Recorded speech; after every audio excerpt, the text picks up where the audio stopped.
নুপুরের দাম 1000 টাকা হলেও তার স্থান পায়ে, আর টিপের দাম 1 টাকা হলেও তার স্থান কপালে।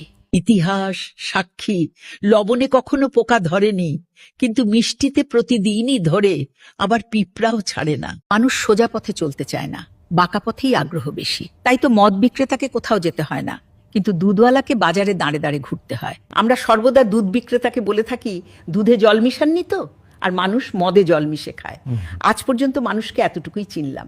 কচু পাতা দেখেছেন নিশ্চয়ই, ওপরে সবুজ আর ভেতরে চুলকানিতে ভরা। ঠিক তেমনি কিছু মানুষ আছে, বাইরে থেকে দেখতে ভীষণ সুন্দর পরিপাটি, কিন্তু ভেতরটা আবর্জনায় ভরা। সাপ দুধ খেয়ে বিষ উগরে দেয়, আর গরু ঘাস খেয়েও দুধ দেয়। সুতরাং দোষটা খাবারের নয়, পার্থক্যটা স্বভাবের কাজে। নিজের যোগ্যতা নিয়ে কখনো অহংকার করবেন না। মনে রাখবেন, পাথর কিন্তু নিজের ওজনের জন্যই জলে ডুবে যায় যারা। কি আজব দুনিয়া জানেন! যার চোখে ঘুম আসে তার কাছে ভালো বিছানা নেই, আর যার কাছে ভালো বিছানা আছে তার চোখে ঘুম নেই।